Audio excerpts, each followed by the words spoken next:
101, welcome to the Public Safety Committee meeting for March 2016. Chair of the Public Safety Committee meeting for, I guess, maybe one here. All holding stuff, we just go around the table and introduce yourselves and members of the committee we're here to Bill Evans, Assembly. Ernie Hall. Pete Peterson. Mr. Train is out the hallway, he'll be right back. Ms. Gray Jackson is recovering and regrets she could not be here. If we'll just continue around the table and move back till we get back to work. Melinda Freeman is the Director of Department of Health and Human Services. Police Chief Talbot. Gary Gelman, Ralph Fetch, Officer of Emergency Management. Alex Boyd, Records Fire. Jack Frost, Chief Code Enforcement. Andy Honest, Municipal Works Office. Julia Tucker, Attorney Counsel. Laura Rose. Thank you very much for being here. We're going to try to make this as quick as possible, so that if we end it before around 1 o'clock, we maybe we'll get meeting scheduled later. Quicker. So we'll try to go through as quick as we can, but that doesn't mean we shouldn't have questions. Police Chief Tolly, I believe up, and I'll ask each and every one of you if you've got any budget, just for a budget request for the departments, but notwithstanding, I know Chief Tolly, you've got some exciting information to share with us and maybe the presentation. Okay, to answer your first question, the police department will not be asking for any additional first quarter funding.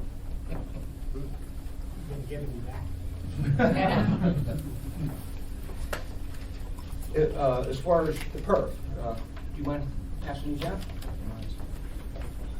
The PERF report, I think, was forwarded to each one of you and is also available on APD's website. It's up in the right-hand corner. You just click on it and anybody can view it. I'm going to give you some highlight points we're passing around the room. There are just a few things that I would like to add to the briefing material that I hope you'll find helpful.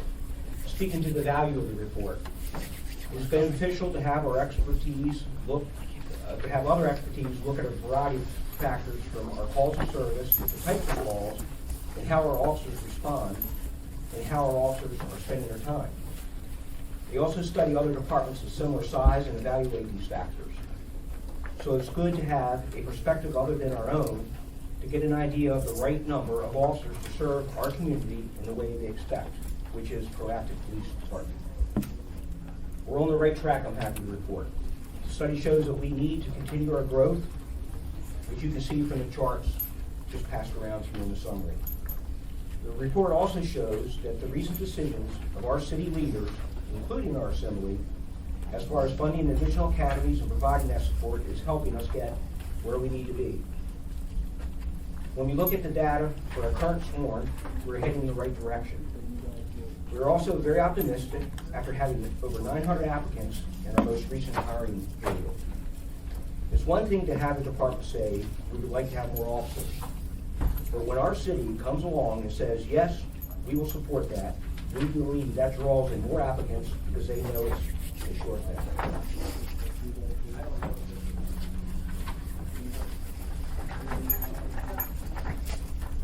Do you have any questions?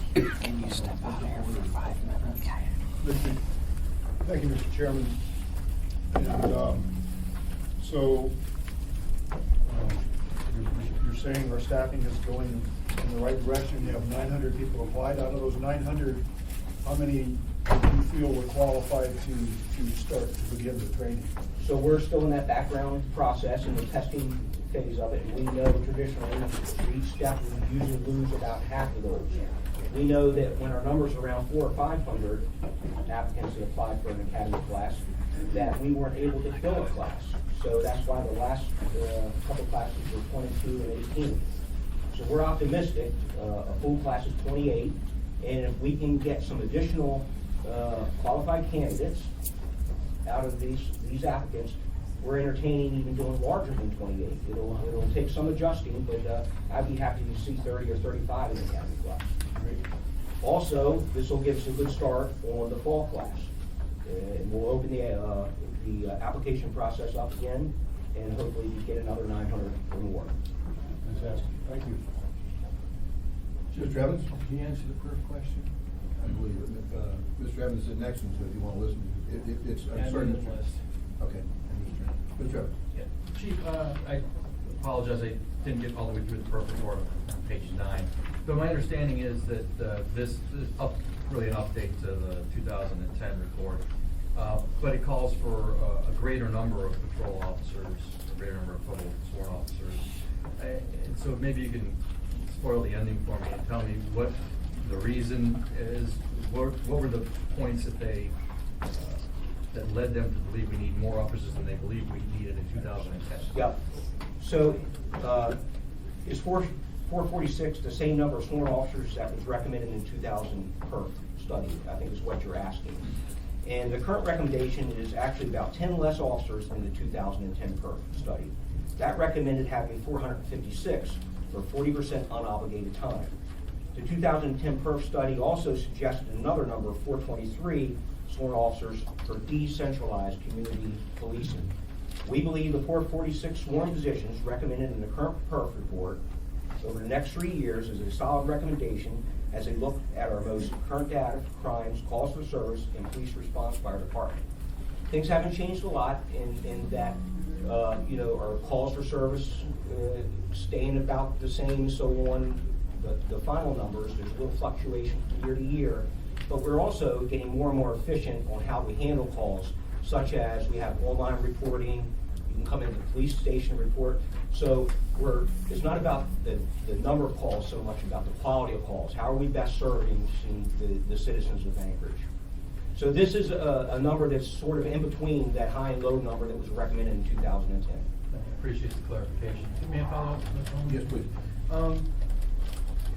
Given, say we can keep getting 900 in that area applying for each class, and if we can even get to 35, which would seem like a pretty big number to graduate given our recent history, with the attrition that we're expecting, do we have an idea, even if we reach those numbers, how long does it take us to get to 446? Sure.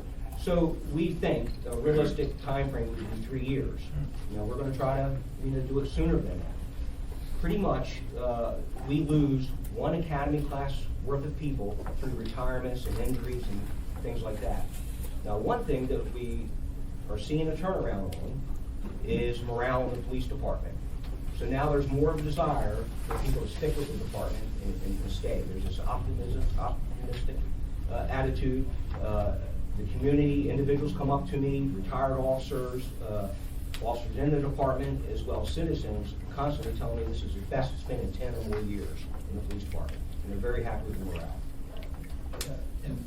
And we know that our sworn and unsworn officers and personnel are our best advocates and the best people to recruit for the department, because they do these jobs and they know who they want working with them. So morale is so important, and if we're losing people because they're unhappy, then that means that's another person we have to hire. So that's a way we can kind of slow that loss down. Thank you, Fabian, indulgence. For one Yes. last follow-up question to that. Do you have any idea or what's contributing to the increased morale? I mean, it's a tough time to be a police officer generally. Nationwide, we're seeing that trend. But the support from this administration, support from this committee and the entire assembly, and for that matter, the community taking ownership of their police department. I am so impressed with the talent that we have at this police department. Is there things we can do better? Certainly. Are we working on those things? We are every single day. And we will continue to have to tweak things and make it the best department it can be. Thank you, Mr. Evans. And Mr. Trent. Chief, I was reading the PERF study, it talked about the process of getting the specialty units to keep patrol officers on the street. So your 3-year version will reinforce the specialty units like burglary, vice, and some of the units that were basically gutted, put them on patrol. Yes, sir.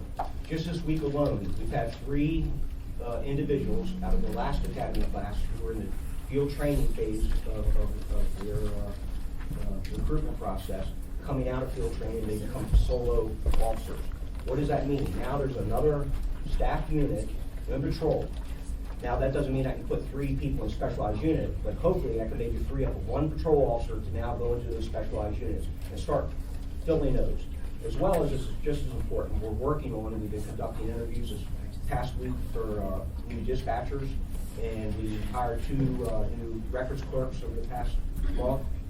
All those things, evidence, And so those positions are just as important. We are rebuilding that. Well, I think you're right, the officers I've talked to, their morale is a lot better, because there was a time period where the morale was not what it should be. For guys and women that put their lives on the line every day, it's nice to see the morale is getting back to where it needs to be for this town. But thank you. Thank you, Chief.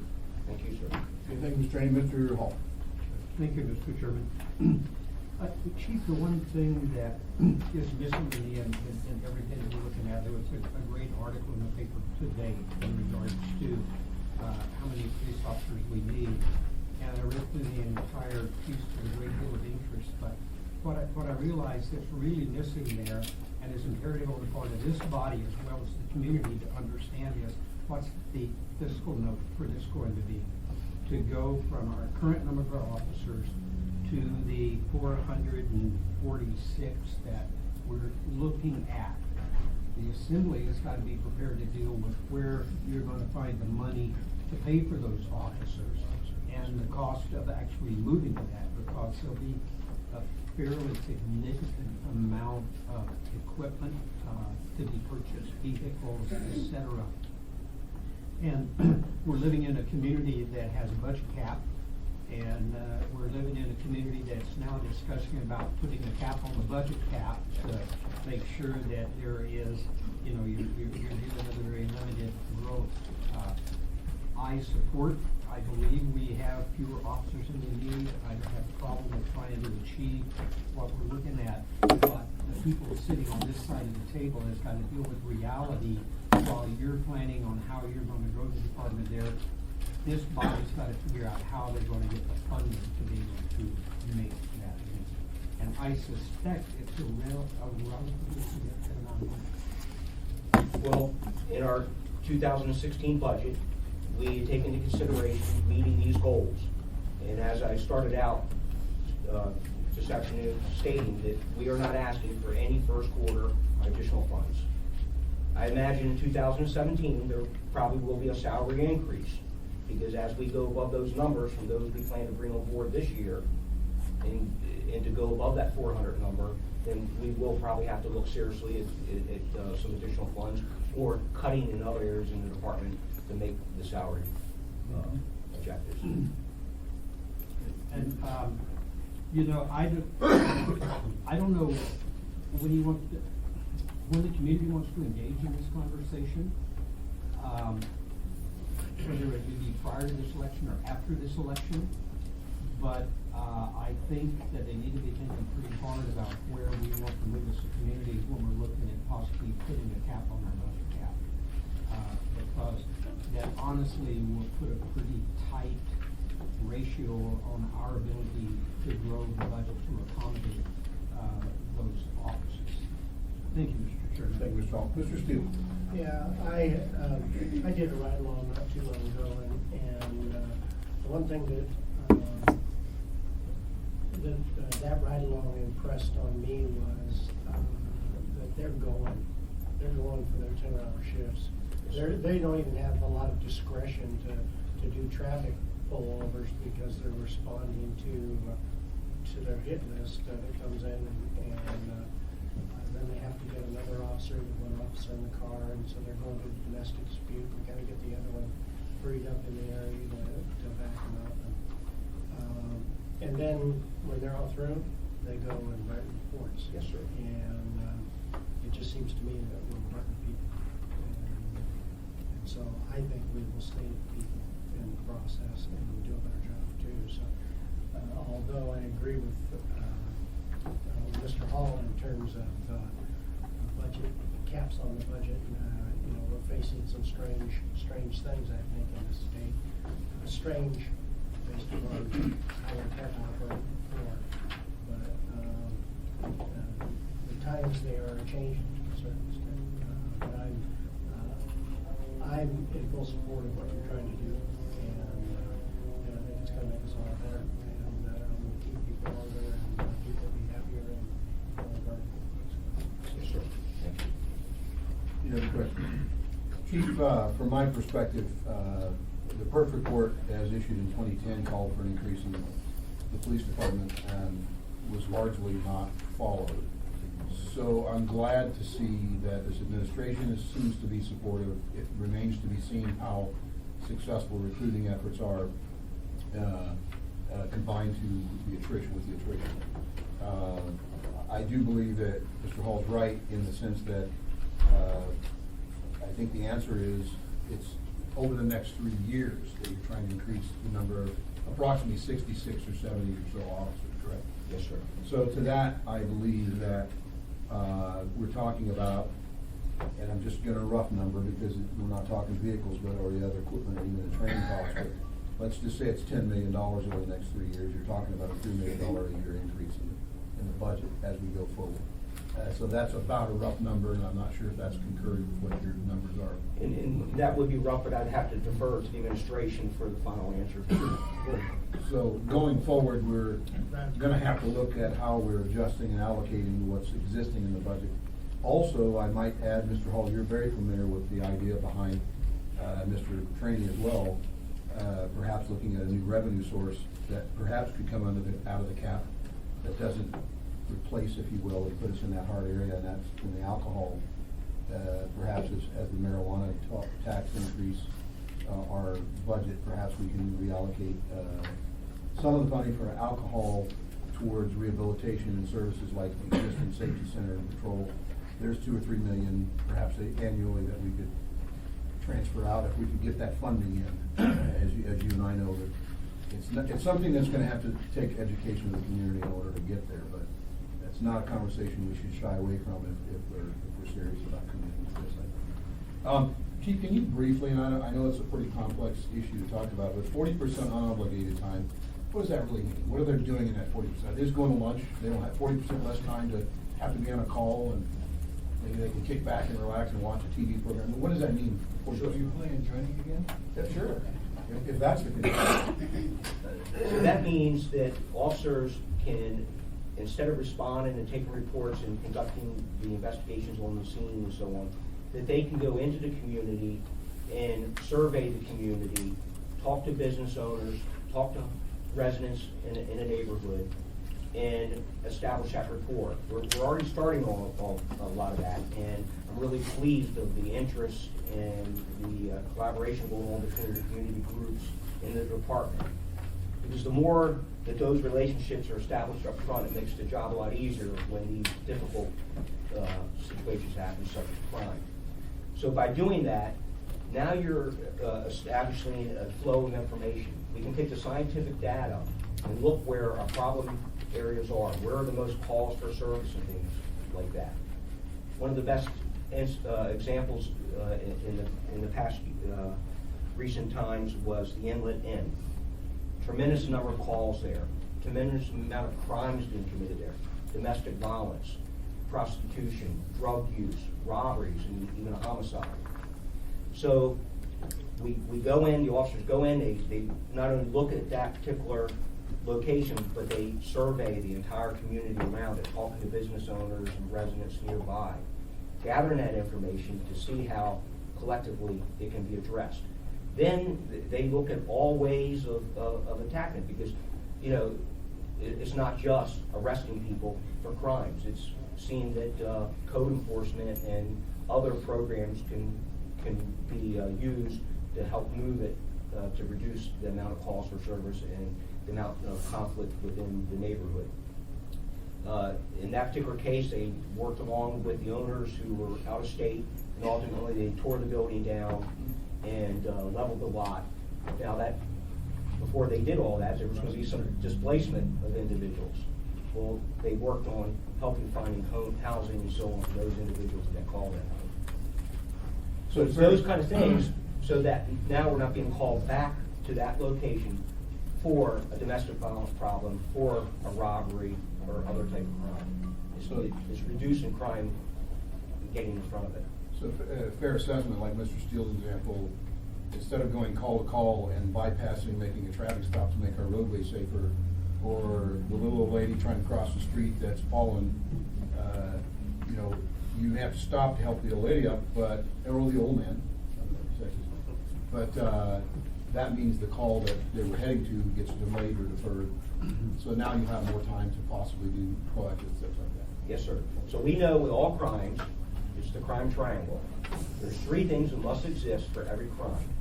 The first being a location, the second being a suspect, and the third being a victim. So we can get out in front by working on the location, or on the victim, by educating them, helping them not to be victims of crime, helping them with lighting in their neighborhood, or lighting around their business, or installing cameras, or maybe organize a community watch, or their own security systems and things like that, as well as if we can target the suspects. If we can eliminate any one of those, that stops the crime before it happens. Mr. Hall. Mr. Chairman, we really prefer to be called senior citizens rather than old men and old women. If you're joining us soon. No comment, Mr. Chairman. I apologize if I use old as that's okay, more mature individual or citizen. All right, so moving through that, Chief, is there anything else, police department, you need us to know? Just want to thank the Assembly and this committee particularly for all the support you've done to getting this to where we are, and we're looking forward to working with you in the future. Chief Gillum, who came as your backup, is there anything that? He's my right-hand man. I was at a meeting downstairs, so it's Target of Opportunities, so I want to stop by and say hello, and if you do have any questions about operations or something, I would be happy to answer. And Mr. Trainee, Chief, if your goal isn't just yours, it's the Assembly's goal. We want to make sure the police force is fully manned. Because nothing's worse when we get a constituent that said, I was robbed, and it'll be 3 or 4 hours till I get an officer here. We want to make sure we reduce that time, because if somebody's been robbed at their house, they need to pick up that phone, dial, and know that the officer will be there in a few minutes, because they're extremely violated when their home's been robbed. So it's going to take the Assembly's dedication to help the administration achieve this goal. Yes, sir. And are you going to hire a professional recruiter? I was reading the PERF study on that. We are considering it, and we're looking at all ways to improve our recruiting process.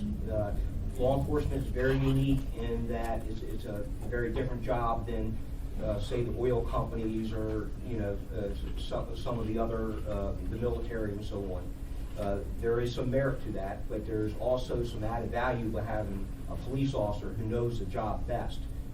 So when those decisions are made on the best people to hire and so on. But we are doing things like improving our website. We know that most people go to APD's website to get recruitment information and to get through the process. So we want to use experts from outside to help us make that as user-friendly as possible. And if you look at that, on the PERF, it talked about having a local psychologist or something, rather than having one came up here every now and then. So I'll ask you next month what you've done in the PERF study to achieve those goals.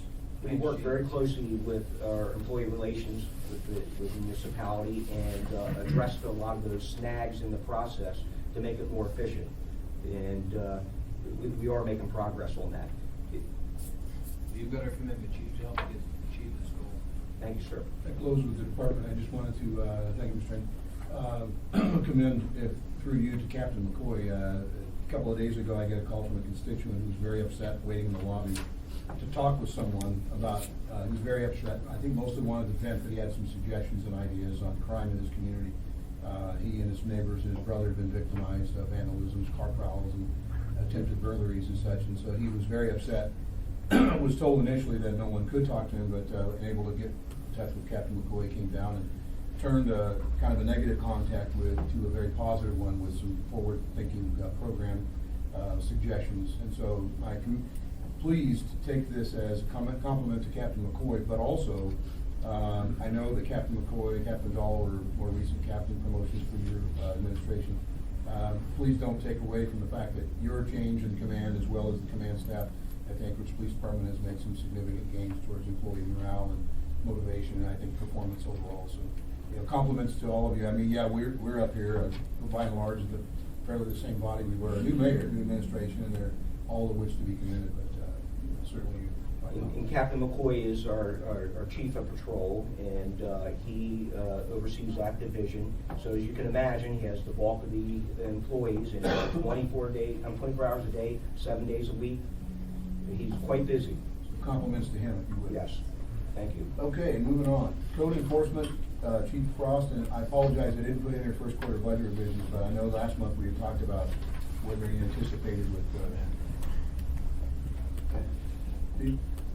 Yeah, we're moving forward with the marijuana implementation for licensing and inspection, and appreciate the, Mr. Crane, I believe the first quarter budget revision, adding another code enforcement officer. Appreciate that effort. And along with that, we're doing an internal task audit, desk audit, whatever, to make sure, whatever you want to call it, to see the cumulative effects of all the different areas now that we've, it used to be we were land use enforcement officers primarily Title 21, but now we've added 10, 15 of the housing. So just cumulatively in the 40-hour week, we're seeing that we're burning up about 60 some hours of time for what the initial results look like. So the added staff is very helpful and appreciate it. Good training. This thanks, Chief, because we are gonna try and add a code enforcement officer with the money coming in from marijuana, and we take a look at how many places are gonna try and open up.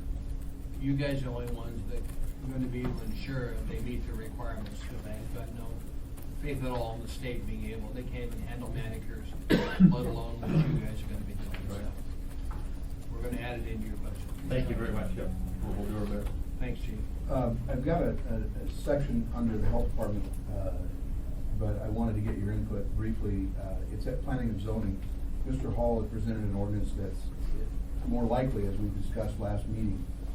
The ordinance won't be back before this body for several months based on their workload. But the junk cars in the yards, and so I'd like for, Mr. Hall and I will be gone, but I just wanted to convey, I've had several calls for confusion from constituents thinking that we're talking about trailers and snow machines and RVs and things like that. But I've also had many complaints, neighbors who are supportive of this ordinance because they have literally an auto salvage yard or junkyard in their neighborhoods. I've had 2 or 3 in my own subdivision. So, to the extent we can educate the public, I think Mr. Hall and I would likely agree. And, if you would just help to educate the public through media or whatever means, and Mr. Hall, I think you have. I do, and I hope the body stays engaged in this. I had my fair share of, the best term would be obscene phone calls in regards to boats and campers and trailers. And the sad part about it was, every time I tried to engage anyone in a discussion about it, they appear to be able to read code better than we do, because they informed me that I needed an education that this definitely was going to impact them. The reality is, anything in regards to those particular items, motorhomes, boats, etc., are already addressed in code. We didn't even go there. The point of this code is we use the term junk, and we're not able to come up with a definition of junk. So what the attempt was in this ordinance was to say, okay, you're going to keep it, but we're going to tell you where you're going to have to put it if you're going to keep it. Because we've got such a severe problem, and it's a growing one, of people moving into neighborhoods, and then I'm getting a phone call that you need to come do something. I just tried to sell my home, and because of the property located next to me and their entire yard is covered in junk, the realtor tells me I can't sell my home, or I've got to do such a devaluation of that piece of property that I can't sell it for that reason. So it's an item that needs to be addressed seriously, because all we're doing is we didn't deal with not being able to have a motorhome. I've got a camper trailer, I've got 2 boats, I've got all the toys everybody else has got. I happen to be on an acre lot, which makes a significant difference. Still, there's the ability to accommodate those if you do it in the right manner. The one email that I got that I'll close and share with you particularly was actually from my own next door neighbor.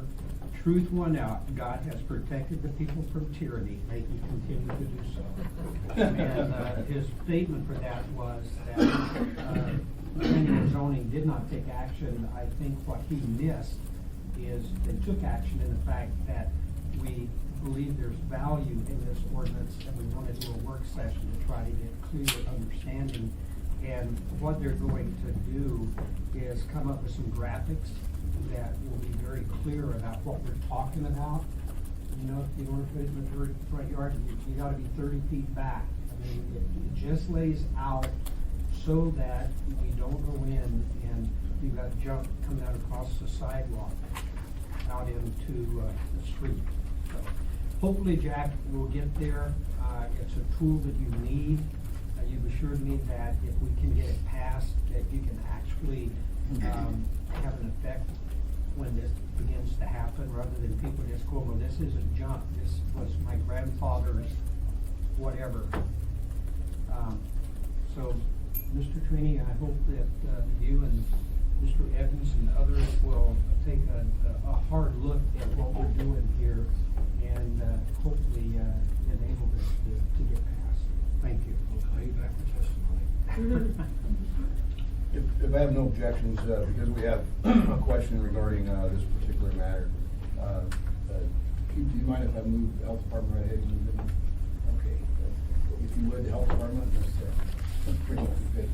I know we have this one item on there is any input from the health department's perspective regarding junk cars, because at one point there was a health code violation, safety and such, and I think the health department had inspection, but I'm not sure if that was transferred. It was transferred, I don't recall the exact date, 6 or 7 years ago. We took that portion of 15 over. Is there anything from the health department's perspective that you'd have input from references? No, I don't think I need to add anything there. They're doing what they need to be doing, and it's a challenging situation, you know. So All right, I and, appreciate them taking that over. Is there anything you'd like to share with us, and obviously the first quarter budget review? Just, we have a modest request in our first quarter, which is for our clinical software and our clinical services, all the health services that we provide in our first floor, about approximately $42,000 to continue that clinical software. It continues to, of course, increase in cost, and we've been sort of cobbling together that cost over the last few years. So we've requested that, very modest request of $42,000. As far as updates from the health department, those of you that participated in for a round day in snow sculptures, we had free vision exams in our partnership with the Lions Club. Mountain View Lions Club provided vision screenings in our Wellness on Wheels mobile health clinic.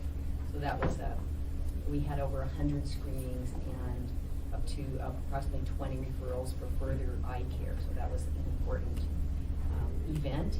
We also, in response to the employee survey that the administration has been conducting, the employee satisfaction surveys over the last few months, one of the key elements in that response was to make sure that we have the most highly trained supervisors throughout the municipality. And so we have established a partnership with JBEAR. They have a professional military education center that trains in leadership skills, and so we are now partnering with them at DHHS, and they will be providing us with leadership training. I'm very excited about that partnership with JBEAR. Then we will have the Wellness on Wheels mobile health clinic at the Mission of Mercy. For those of you that are familiar with the Mission of Mercy, it's a 2-day dental care event where dental professionals provide free services. There's over 200 dentists and dental hygienists and assistants that will be providing free health care for oral care at the Denina in the end of April. So we'll have the Wellness on Wheels mobile health clinic providing health screenings there. So we're very, very active in the health department, and of course the big event that's upcoming that all of you are aware of is the April 1st, the citywide Shields exercise that will be, we will have 3 distinct roles in the community exercise, with the active shooter at the drill that we'll be working on with Emergency Operations Center. We'll be staffing that. We'll also be setting up an alternative care site as if it were the real event. In addition to that, we will have services operating at the health department. So that will be a very active day on April 1st. Director, what did you say that demo was going to be done? April 29th and 30th is the Mission of Mercy at Denina Center. Let us know what kind of help this something can be, because I remember last year, there were lines out there trying to get in. So many people desperately need the medical, the dental care, and they received it there, so. Yes, If there's anything that somebody can do, let us know. Okay, thank you very much. We'll let you know if they are still in need of volunteers, Appreciate in it. addition to the dental professionals. Let us know. Thank you. Any others? Okay, thank you, Melinda, I really appreciate it, the input, and thank you for, I guess, if there's nothing for the junk car ordinance, and I believe with Mr. Frost capable hands. Fire department. Yes, sir. Chief LeBlanc is out of town this week, so I'll be sitting in. We're pleased to announce that we do not have any requests for first quarter budget revision. We'll be making some minor adjustments within the existing budget, and that's about it. We have a letter of agreement coming forward to the assembly that will increase our number of ambulances on the street from 9 advanced life support ambulances to 11 both advanced life support and basic life support. This letter of agreement is a combination of work between the administration and union to reduce staffing on some of the fire engines down to 3 members from 4, which is still an adequate number for us to respond, but maintain that staffing in the street and place more transport units on the street. So those are kind of our big things out there right now. No request for funding. Thank you, Mr. Train. Tell me about the impact on SPICE. How are we doing since we wrote the law? Has there been a reduction in the amount of We have SPICE call-outs? We have seen a reduction. I don't have the numbers right in front of me, but we have seen a pretty considerable reduction in SPICE. The efforts of the police department to enforce, as well as all of the other aspects, things such as cold weather and more education are leading to an impact on that. We do suspect that we'll see an uptick just with weather changes. Part of the reason that we're moving to this basic life support ambulance system. One will run out of Fire Station 1 in an effort to pick up some of that increased call volume that we expect to see back down. But it's down right now. It is down. Thank you. Anything else? Thank you very much, I appreciate it. And OEM. Well, we had on March 16th, we did have the mayor and municipal manager come over for a wildfire briefing with the help of the fire department, police department, and Department of Health. They all conducted a brief to basically lay out our game plan for wildfire season, since we believe it'll be a high season this time. Again, April 1st, the Alaska Shield exercise. Department of Health, again, playing a big role. Fire department and police will be playing a large role. AFP will be having a training session at the training center, doing urban search and rescue, and also hazmat conditions there. And then, of course, the police will be part of the active shooter exercise. And that's all we have on our plate right now. I know that I had any questions. I had a question. Is there any role that you see that the assembly needs to play one way or the other? No, not in this one. Like an active shooter event, in reality, the EOC would never ramp up.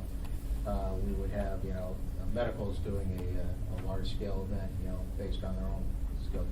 But no, I don't see anything for the assembly to do. About the only thing that we would be doing is making sure that you have all the information that we have, and then we'd be setting up a public information, probably a joint information center, to make sure the public gets the information out quickly and properly. Anything, Mr. Cook? So, old business, moving through the agenda. That's a dead item. It's, I wanted to make sure we announced this briefly at the assembly meeting. 4A is a dead item. Moving on. All right, unless anybody else has any other comments or intent, I think moving forward with caution would be advisable. I believe that, though, having had the meeting with Walmart and Cabela's Associates here, representatives here, it appears that the private sector is keenly aware of it, and they have taken some steps and intend to take some steps to kind of do controls within their own. Address that issue. So for the police department, when they approach these campers that are long-term in their parking lots, they may need help because they may catch some flack or resistance from some of these people. So just know that it won't be due to an enforcement of an ordinance that we've enacted. It would just be simply their potential trespass on the line. So new business, and this is one that Mr. Trainey and I have been working together on, actually candidly, for several months in discussion with the administration's Department of Law. And Ms. Tucker and Ms. Rosilla Younger, yes, she is, have thankfully taken some very late in the day information from me, input, and have we'll come up with a working draft. It does have some work to be done to it. And so, Mr. Tucker, if you want to maybe explain, one of the things that I know that Mr. Tucker has mentioned was what type of metals that we're dealing with on secondhand recyclers, such as gold, silver, titanium, whatever. I mean, we know that copper thefts, copper wire at recycling centers are a primary concern, but Mr. Trainee had a personal example involving that. Jack. Oh, I'm sorry. Yeah, there are two documents. Oh, there's two? Sorry. Yeah, and they'll go all the way around. There's two. Okay, here we go. So there's enough for everybody. Here, you can find it. Maybe you can give that to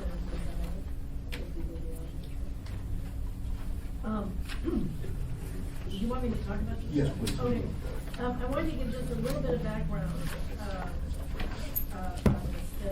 You know, we're really looking at AMC Chapter 10, 20, and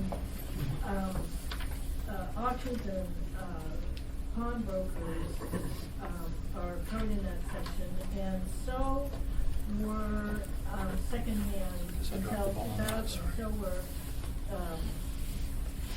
so we had regulated licensed secondhand merchants, and that set of codes that we have on the books, much of it carried over from the city code prior to unification, and then there was some updates in 1980, in the mid-1980s, and then the pawnbroker code was updated in 1995, and that's sort of what sits on the books now. In 2000, the Assembly and the administration together did a review of the code and found that as of that time, the licensing and regulation of secondhand dealers wasn't necessary. They looked at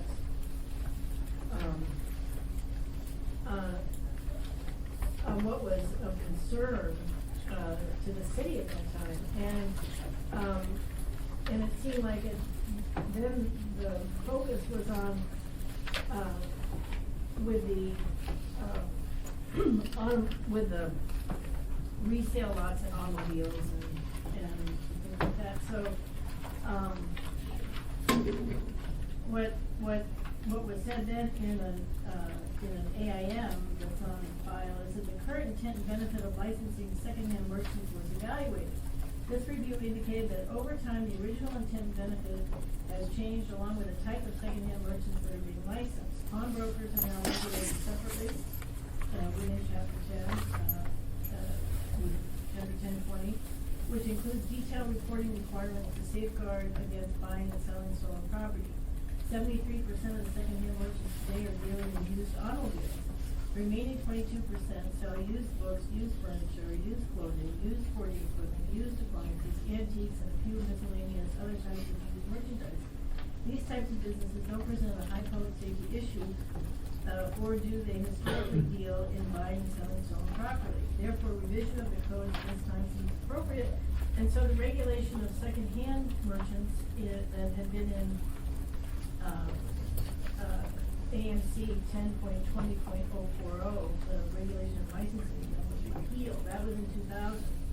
And then in looking and following up what Paul asked us to look at and updated for us this week, it seems like in about 2010, jurisdictions plus and minus our size, often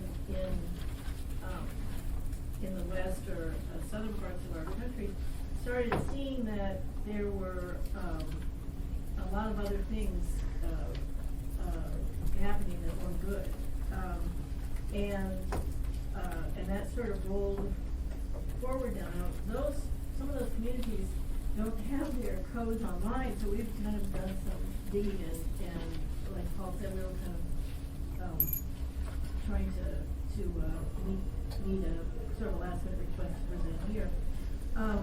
when I had envisioned, after talking to Paul, I had envisioned that there were gonna be certain metals that were getting recycled, in, car parts or in, canisters or whatever, and that the focus would be on those metals, no matter what type of container they were found in. And that, and so what this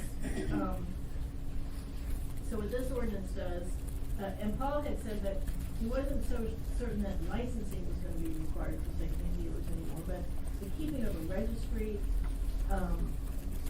having some of the provisions that we found in some other jurisdictions, like anything that's bought at $50 and over would have to be by check and mailed to an address instead of cash purchase. And so those are reflected here. I sent a draft to Paul last night. What I added to this from the draft that I sent to Paul last night was a fine schedule, because you don't have enforcement unless you figure out what you're gonna fine for. And then also what we were able to find today were some definitions from Waco on regulated metals, and they went a different way. They went that there were actual items, so used rebar, street signs, drain gates. I mean, a whole bunch of oddball things that instead of going on what kind of what the regulated metals were. The universal thing that we found was that nobody wants to have to track, and they don't see a problem in tracking aluminum. But where we're sort of struggling is how to narrow it down. So we know you're not gonna, register aluminum cans, but how do you wanna approach that? And that's all I got. Good. Mr. Evans? I get the gist that we're trying to address the problem of people taking basically construction materials, things like that, and stealing them and recycling them for money, or selling them for money. Can somebody give me an idea of what volume of problem we've been seeing with that? Obviously, it must be a growing concern here, but is there statistics or anything that support this? Sure. And I can speak specifically to one area that I've been actually communicating with Chugach Electric, RLM, LMP. And I think if the police department wants to chime in on what you're hearing and seeing. Mr. Evans, through the chair. We've actually had several meetings with Chugach and LMP, and we're talking thousands upon thousands of dollars. It is a major, and they're brazen even to the locations where there's surveillance cameras. They know that the reward is very good. So if we can, the reward is that they're able to take this to recycling and get instant cash for it. If we can eliminate that immediate reward, it will significantly reduce the crimes. So, to follow up, if you wouldn't mind, Mr. Evans, I'll give you what I know. In the past 3 years of working at the university in my other capacity, there have been several building projects, and they're all fenced, and in some measures, some levels of security, and sometimes not. In one particular construction site over off of Mallard UAA, or the construction, the garage is going up, they have these 500-foot long temporary cables that are about yay big around, encased, and they were getting repeatedly, not to mention that in their laydown yard, which is secreting around some wood line, and they were getting broken into, and I kid you not, at least monthly, if not more frequently. And what was happening is we actually stumbled across one pair, and they had literally garbage sacks and cans full of where they shucked off the protective coating, cut the ends off the plugs, and there were milk crates, several milk crates at the end cutting. And they would take the stripped wire down to there's 2 or 3 recycling centers in Anchorage, and they're very hit or miss as to whether or not they even care who the hell you are, and they usually pay you in cash. And so they're, the recyclers are benefiting from this material, and it's actually adding costs and delays, of course, to the construction project, which in some cases are government, like power substations, MLMP and Chugach both transmission lines, and this is just in copper. Mr. Trainey had some experience here recently on another form of precious metal, and so I'm going to defer to him. But this is a growing and continual problem. In fact, Chugach Electric had lobbied, I think, Detective Sergeant Pickle at the time of the theft unit, And we were trying to work on something even several years back on something both at the state level and then perhaps here as well. So, okay. Julie, what I'm looking for, and Gary, you can join with this. I'm concerned about the amount of burglaries we have going on in Anchorage, where homes are broken into, jewelry is taken, and then it's moved immediately to secondhand merchants. We're very abrasive about it. People have kind of, oh, that's my jewelry. Well, then pay me a little bit more than I paid for it. I might let you have it back. And is So that we- what kind of secondhand retail? Oh, heavens. I can tell you exactly where it's at if you want me to. Well, I mean, I said They're what type, cropping up. so you had. There are jewelry stores, rings, things like that. Pawn shop. Pawn So, shop. well, No, pawn not shops are Pawn shops are regulated. regulated. These are So they have secondhand to go on merchants. a reg, I they know. have to go on a. These are secondhand merchants. Gary, you They know are. what I'm talking about. I know exactly what you're talking about, sir, and it's unfortunate that there is a loophole here, and that we need to close that, because the criminals figured it out very quickly. Yeah, it's a problem because what happens, So are let's say they are break into your called house. thrift stores, or what are they? Secondhand shops is usually the nomenclature that we hear. So, And let's say they're a shop that replaces batteries or links in a watch. And they also sell watches and jewelry they picked up. So they have somebody comes in and says, hey, I've got this great piece of jewelry for you. I'll let you buy it. And so they buy it knowing that it was stolen. And then they immediately move it to somebody that doesn't know it was stolen. They sell it to them. And it's going on all across this town. The amount of burglars we have in Anchorage is crazy. Because they can turn it to cash immediately. Mr. Steele? And it's not a good situation. I've seen them follow electricians in building projects where they're building a number of buildings. Electricians go in, they're putting their copper wire in, and they go in for the night, come back, and it's gone, it's getting flipped out. So there's, and you know, then they can go, they can strip it down, they can burn off the insulation, they can do all kinds of things, and they just sell those regular scrap. Thank you, Mr. Chairman. I was just wondering, has there been a recent spike in commodity prices for copper and some of these other metals that might cause the spike in this sort of crime, or has this just been ongoing and has finally reached a boiling point right now? I'm not aware of the price issues. It's the proximity of being able to go and get it and then turn right around and get cash for it. It's so easily done. That's the draw. Yeah, I would suspect that, it's gonna be, correlated key to the fight in, narcotics addiction and the price of Oxycontin, and other, prescription drugs that you don't have a prescription for, because, if you don't have insurance and you have an addiction, then the prescription drugs are very, very expensive. The secondhand market, 10 years ago was $80 a tab of Oxycontin, and an addiction would be at the 6 to 8 tab level. And so, as they're talking about, you have people who are, have a big nut to crack every single day.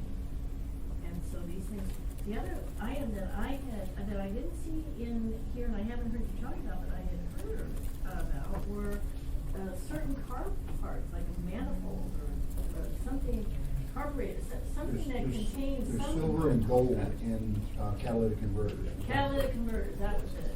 Silver and gold. So that goes to the secondhand dealers of, they're starting to show up, you'll see signs, and you'll actually in kiosks, like the Sears Mall, there's people that buy and sell cell phones. They're not necessarily a cell phone carrier. And then there's others that'll buy and sell jewelry, secondhand jewelry, pay cash for gold and things like that. And this is where I believe you're starting to see, instead of pawn shops, because in pawn shops, they have to show you license, they take a picture of it. They take a picture of the item, they register it by identification best they can, and then they report that on a weekly or bi-weekly basis to the police department's pawn unit. And so there's a record, a registry. And so you're following up a case and you see that there's 2 items or 3 items that are similar. They go back, when they reload the registry, they compare, they do inspect it, the detective looks at it and says, hey, this could be. they make an identification and they start a process, which is actually somewhat civil these days because pawn shop owners have lobbied successfully to the state that, hey, what if it's a family member or a friend and they steal their item, pawn it, get their drugs, and then report it to the police, and then the police come and take it as evidence and then later return it because the family member declined to prosecute, and the DA's going, great, we don't have to deal with this one. And so this kind of becomes a cycle.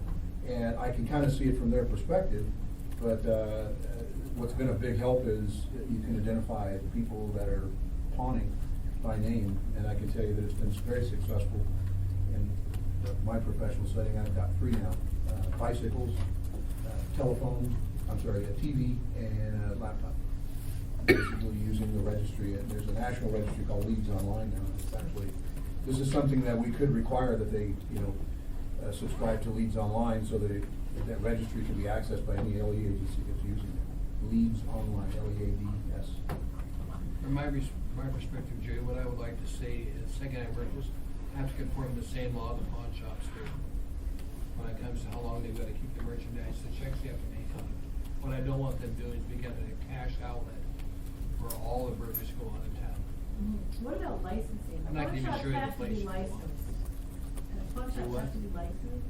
Well, maybe And secondhand so- merchants, but and that's how it used to I be. want with APD secondhand to come in on this. merchants. Mr. Evans?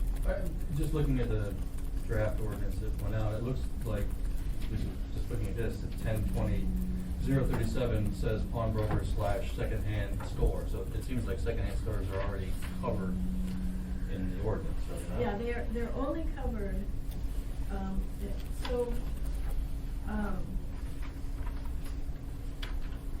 you don't, have it here because it's not, we're not doing anything with it, but,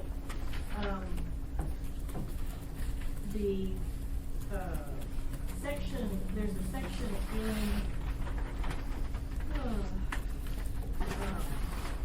in chapter 1020, it's like a, 04 something, and it's repealed, and that was the secondhand stores.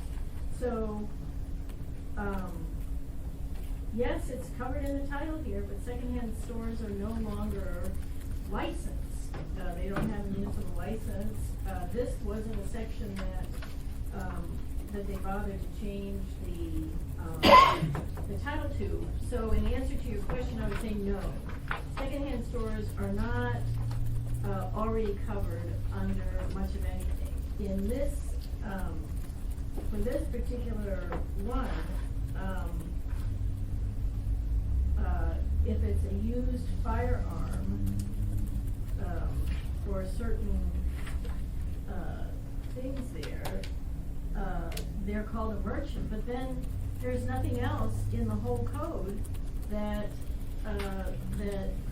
deals with secondhand dealers, except for the new stuff that I'm putting in here, because it was all repealed.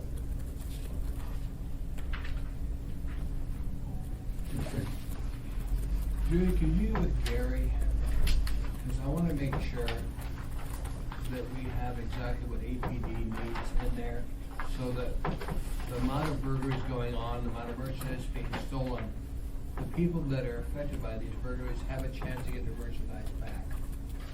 Because right now, it's like having ATM machines, some of these little secondhand merchants. We don't need to have that in this town. So if you take a look. Right, so what, I mean, Because I'm willing to happy, license and I've worked secondhand with Gary merchants. before, and I'm happy to work with him again. I guess I need some direction, Yes. on whether you want them licensed, because Paul Yes. he had keeping a register, and the things that you're talking about and making it parallel with a pawn shop requires licensing. And so,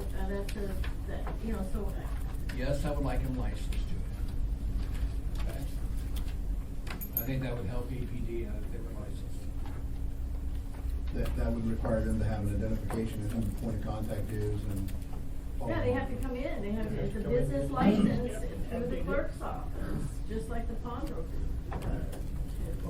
It sounds like, Paul, what you're talking about is you're wanting them to get identification from the people providing the information. What she's talking about is that they have to come in and identify themselves by a license, the owners. And I don't think there's any question. I mean, I'm not sure a license is necessarily the step you need in order to restrict the selling of the stolen materials. I think there may be ways of doing it, short of having to license them, as long as you require them to acknowledge. But Julia, if the advantage of having them, requiring them licensed like a pawn shop, what are the better advantages? What does it strengthen our requirements for them to have the registry and the recording? Well, let's back up for a second. What I was hearing was two things that were contrary. One was what you gave me, which is a registry, and I put that in here. And the second one was Dick saying, I want it just like pawnbrokers. And so if it's just like pawnbrokers, that means it's a license. Now, in terms of the pros and cons of licensing, the more regulation you have, the more control you have. So they can lose their license if they don't do it. If they have a violation, it also requires an umbrella of regulation for municipal business license, most generally through the clerk's office. And so that means somebody has to be, there has to be a license created and people doing that. But the big hammer is you lose your license, you're out of business.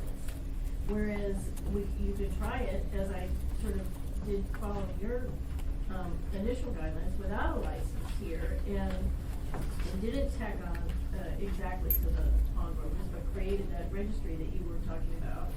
And so then you regulate it through some kind of a fining structure. And then that the fines in Title 10 can be by incident, or they can be per day ongoing. So you so I left it blank in for that, and begin to get some direction, because one of the things that Paul talked about earlier this week to us was, anticipation of perhaps having a discussion here and having something ready to be introduced at the end of March. Well, we only have one assembly meeting left in March, and that's the 22nd, which is Tuesday. But if we could get something going for Tuesday as a late on the table item, then you could have public hearing while Paul is still on the assembly. So there's an advantage to that. So that, speaking of that, I wanted to make full disclosure, and I apologize for the time delay in getting back with Rosella. To her credit, has been trying, and I apologize not being able to get back to her earlier. But I don't want to be so fast about this that we get it wrong. So I would like, I guess, input from this committee. If you feel comfortable that we move with, and I think it's fairly simple if we're doing it from the registry perspective, throw in some fines on a scale that if they don't do it, they have to pay a certain amount.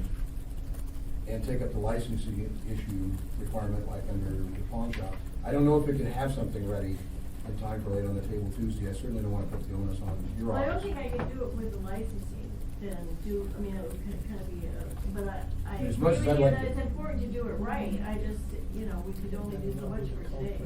As much as I'd like to have something with my name on it authored and it gets successfully passed, I don't want to do something wrong by rushing it. Mr. Trainer. We have time, Julie, to get the licensing done correctly. Take as much time as you need. Well, I think that it's not just, it would be time for me to write it, but I think that with your assistance, there should be some discussions with the clerk's office and some engagement and maybe, further And I do work have, with- I do have an audio recording I can make available of an incident there that was actually recorded on the second-hand merchant with an item that she had bought that she knew was stolen. I've got the tape available. We have four of us here. Is it the wish of the committee to continue the discussions and get it right, or try to put something? I would encourage taking time, doing it right. You're here just prior to going into an election on Tuesday. This body has always taken the precaution of trying to not appear to be running things through. So I would slow down to do it right. I've got no doubt that the body sitting here will continue. So that would be my plea, Mr. Evans, Mr. Chair. If we- We'll call Paul Holman and Bill. If you need any Well, help, no, if you need my help, let me know. I don't know, but I mean, the first meeting in April is always has always been in the past, a regular, assembly meeting, as the second meeting in April, which is the changing of the guard, and so, I don't know if it's any more realistic to think about introduction for something good to have, it seems to be good to have something, in writing, down instead of conceptual, so that's why I wanted to have you something here, so that we can have the right question. Mr. Hall? You know, another honest justification for doing this is if we bring something in, get it introduced, then you got a new assembly seated, that second or third meeting in April. I think if you're doing anything, bring it when the new body is there, and they're in it from the beginning, so that they're up to speed. By the way, Mr. Evans will become the chairman of this as soon as Mr. Holman leaves the body. I have appointed him as chairman of this committee, so he'll be the new chairman of this. Now things will change. Hey, what this place in shape? Yes, Mr. Evans?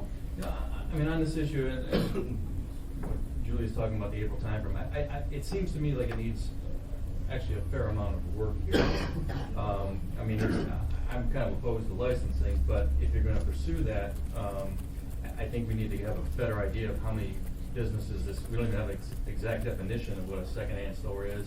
I'd like to see all those businesses that would be affected by that. I'd like to have, you know, a committee meeting that allows those people to, you know, weigh in on that. We don't have a list of even the metals yet that we're even talking about. So, I mean, this seems like it's probably at least a couple months of work away from having anything that's really a good product. And I would just caution us to do it right again, but, and even April deadlines, I think are almost unrealistic, is this right? Loud and clear. Anything on this matter from any member? Okay, so we're at the point where audience participation, is there, oh, Ms. Tucker. I would appreciate the engagement also of the municipal attorney's office on this, because, I've worked quite a bit with Gary, but I think it's important to involve him. I went ahead, with your, under the umbrella of, my understanding with you, and sent a copy of the draft to Bill Baldwin today, and, Good. Before the meeting, just sort of have a heads up because of the, timing on just knowing this week that you wanted this presented here. I think we want to make sure that everybody's engaged, because they add quite a bit to this. Absolutely, and we have had this, it's a fair statement, we've had this conversation. On the periphery of it, we've danced around the head on the pin on it, but they have been requested, as has the police department in the past, get us some input for a good ordinance to address the issue, so, fair statement. So now, at participation in the audience, Mr. Millspaw, I see you raise your hand. Yeah, Al Millspaw, University Area Community Council. First thing I'd like to compliment the APD, because their CAP team is coming to our meetings, and that is invaluable. That's the resident and the community interaction is just fantastic. We don't always have questions, but when we do, they're there to respond. So, good news for you guys. Thank you. Anybody else, audience participation? I have one more. Okay, Mr. Millspaw. Okay, just recently we found out there's a new marijuana establishment directly across the rescue mission on Tudor Road. We're the university area, that's not in our area, that's actually in Campbell Park area. I went to the meeting last night and they weren't even aware of it, but yet I stopped by the facility and they have all the marquees up there and all the parents, they're in business. But yet, neither of the community councils were aware of it. Yes, we're not required to be notified, but it seems like they were within 500 feet of the rescue mission. There should be more communication than we're just not getting it. So this begs the question, we're not fully set up for the enforcement side of this. Madam Clerk, has there been application yet? Through the chair, applications are being accepted at the state of Alaska. That started at the last week of February. But until the state hasn't issued any licenses. You can see on the website, everybody's seen the list of ones that have been applied for. We have some notices in the clerk's office. If anybody has any question, they can check with Mandy Honest. She has the list. But no one has applied for a muni license because we're not accepting applications until their state application is deemed complete, and that has not happened so far. Mr. Steele? What we're starting to see is at community councils, we're starting to see reputable folks stepping up and introducing themselves and trying to do that communication that we're talking about. I've been to 2 of the community councils I've been to this month so far. So folks are out there thinking about it, starting to step up. Oh, I'm sorry, Mr. Trainee, I'm sorry. It's a two-step process. Barbara's correct. You've got to apply to the state, then you've got to apply to the city. And the city, we're going to look at our zoning laws. The state probably doesn't care about our zoning laws, but the city does. So that's where we're going to deal with how close are you to this type of a facility, like the Risk Commission. You're directly across the street from it. And what you're going to have is, you'll have people trying to go over there, crossing the 5 lanes, high-speed traffic. And if you think it's bad now, wait till they start trying to cross 5 lanes on Tudor Road. You get people everywhere, so it's not a good place to have that facility, from my perspective. Oh, Mr. Millsbaugh, thank you for bringing the issue to our attention, because I suspect there are people that are planning for something. I'm not sure. I suspect somebody needs to do an inspection, a visual, to see if they are actually selling items out of their business. Yeah, how can you have a marquee up there like they're in business if they're not licensed? That's confusing. Anticipation. I mean, you know, they're building the business. You're building a business. So, Al, you didn't see product, they didn't have product. No, I didn't, I didn't go in the store, it was last night. They're starting to identify places. Mr. Hall? We made it very clear on behalf of the assembly from the very beginning, if you go out and do that kind of investment, be ready to write it off, because if you get a permit and a license, don't invest any money. So they're apparently taking a very high risk there. It appeared to me they're in violation already of one issue. But there is no way there's any kind of a legal operation going on in this community today. And, you know, I'm still baffled by the fact that Potluck is operating. We've had a number of assembly members that have visited and said, wow, this is a great operation. There's no license for that type of an operation. I mean, I have no idea, but some people are bold enough that they just step out and do it and dare people to tell me I can't. It begs the question of who is enforcing what's currently in effect in law.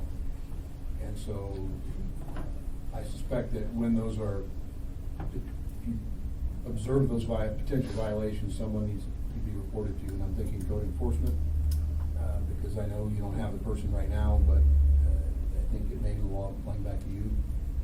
Everybody calls the police for pretty much all matters of complaint that perhaps would be criminal or against the law. Even for cabs, as you pointed out earlier in last meeting. That's right. Sometimes they'll call for cab. Anything else? Any other audience participation comments? Anybody? Okay, if not, this meeting is adjourned. It's now 1:15, and I think we have